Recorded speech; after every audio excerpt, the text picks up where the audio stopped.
여러분 안녕하십니까? 광주 MBC 뉴스데스크입니다. 광주 현대 아이파크 붕괴 사고가 발생한 지 벌써 8일째를 맞고 있습니다.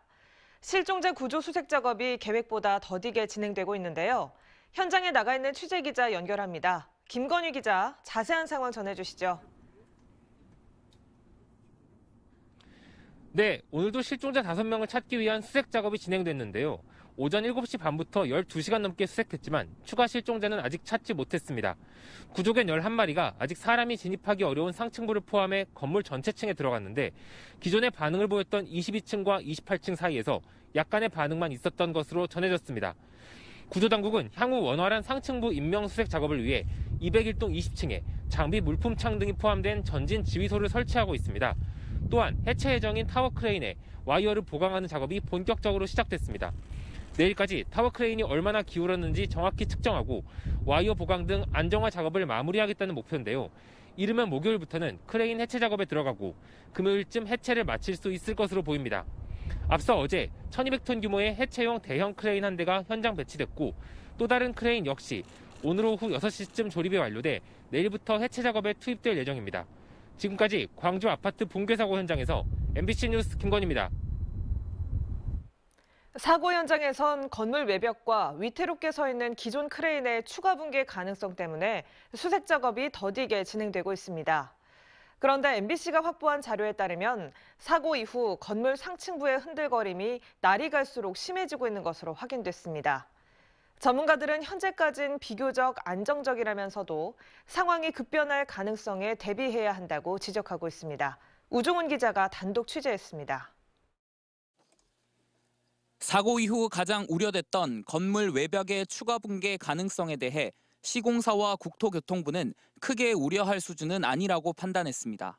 옹벽 계측 결과는 마이너스 32mm에서 플러스 24mm로 플러스 마이너스 45mm를 기준으로 삼고 플러스 45mm가 벗어났을 때는 작업 상황에 대해서 다시 논의할 예정입니다. 건물의 흔들림 정도를 측정한 결과 안전한 기준 범위 안에 있다는 겁니다.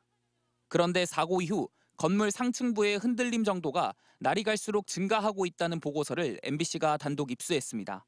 현대산업개발이 광주시에 제출한 보고서에 따르면 붕괴가 시작된 38층에서 크레인과 가까운 지점 외벽의 움직임을 측정한 결과 첫 측정일인 지난 14일과 비교해 다음 날인 15일엔 동쪽으로 최대 6mm 움직였고 셋째 날인 16일엔 같은 방향으로 최대 16mm 움직였습니다. 38층 그림을 보게 되면 동남쪽으로 현재 기울고 있다.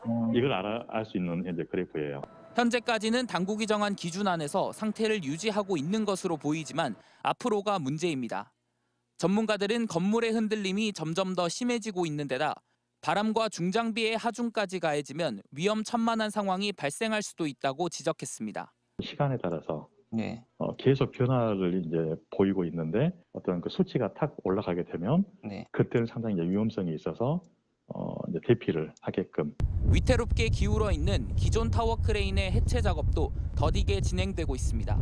타워 크레인을 해체할 작업자들조차 높은 위험이 뒤따르는 현장 투입을 꺼리고 있는 것으로 알려졌습니다. 그쪽은 일만 전문적으로 하시는 분들인데 자기들도 위험하니까 손 털고 간 거지. 그래서 이번에 내가 한 3번째 팀 온 줄 알고 있어요. 크레인 해체가 끝나야 건물 외벽에 대한 보강 작업을 진행할 수 있습니다. 건물 상층부에서 실종자를 찾기 위한 수색 작업 역시 그 이후에나 본격화될 것으로 보입니다. MBC 뉴스 우종훈입니다. 아이파크 붕괴 사고 원인이 여러 가지 추정을 통해 확인되고 있는데요. 사고 현장에서 1년 넘게 공사에 참여했고 사고 당시 현장에도 있었던 핵심 현장 작업자를 MBC 취재진이 직접 만나 증언을 들었습니다. 너무나도 급하게 진행된 콘크리트 타설, 최상층 공사 때 지지대인 동바리가 서둘러 철거된 점 등이 대부분 증언을 통해 확인됐습니다. 송정근 기자가 보도합니다. 현대 아이파크 붕괴 사고가 발생한 날에 현장 상황을 전체적으로 살펴볼 수 있었던 핵심 현장 작업자. 공사 경력 20-30년의 베테랑이지만 이런 어처구니 없는 붕괴 사고는 처음이라고 말합니다. 콘크리트 타설 도중 소규모 붕괴 사고는 종종 발생하지만 대규모로 와르르 무너지는 경우는 경험하지 못했습니다. 이런 일이 제가 봐서 이 건국의 최면 같은데 우리나라에서.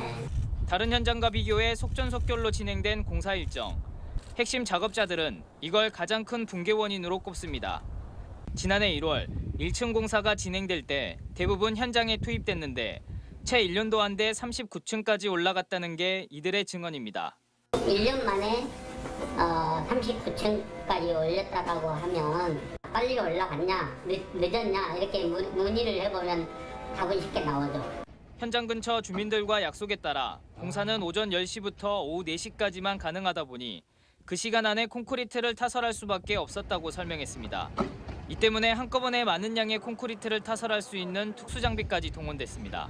일반 콘크리트 다른 기계로 치면 배관이 더 작아요. 근데 그 CPB 배관이 훨씬 더 커요. 많이 올라가서 앞도 더 세게.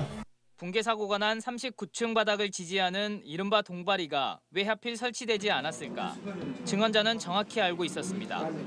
건물 38층까지는 동바리를 3개층씩 순차적으로 설치되기를 반복하는 방식이지만 39층 바닥 공사 때 공간 부족 등을 이유로 서둘러 철거됐다는 게 이들의 증언입니다. 네, 그러니까 공부를 치기 전에 이거는 위로 다 빼갖고 단추를 했어요. 붕괴 사고를 눈앞에서 목격하고 동료의 실종 소식을 접한 현장 작업자들은 살아남은 미안함 때문에 현장을 떠나지 못하고 있습니다. MBC 뉴스 송정근입니다.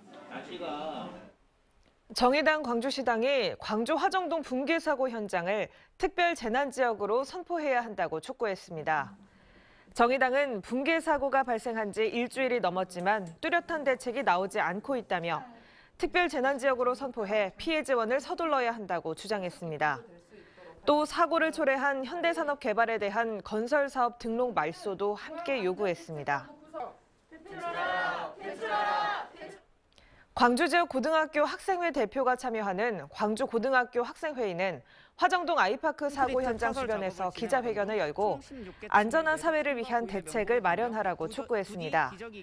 이들은 5명의 실종자들에게 기적이 있기를 소망한다고 밝히고 불법 재하도급과 부실 시공 의혹 등에 대한 철저한 진상규명과 관련자들을 엄벌할 수 있는 제도 마련을 요구했습니다. 정부 차원에서 심리적, 재정적 지원.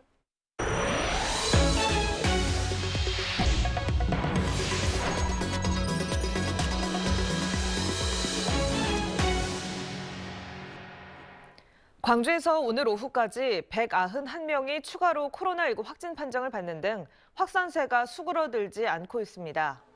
광주시 방역당국에 따르면 어제 184명에 이어 오늘 오후 6시까지 191명이 추가로 코로나 확진 판정을 받아 감염 경로에 대한 역학조사가 실시되고 있습니다.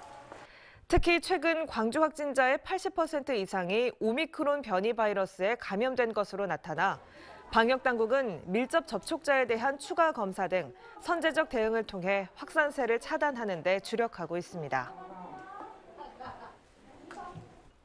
더불어민주당을 탈당했다가 최근 복당한 인사들을 포함한 민주당 국민통합위원회가 국립 5.18 민주묘지를 참배하고 대선 승리를 다짐했습니다. 김관영 위원장을 비롯한 국민통합위원회에 참여한 인사들은 당의 핵심 기반인 광주 전남을 시작으로 이재명 후보에 대한 지지를 전국으로 확산해 제4기 민주정부를 만들자고 다짐했습니다.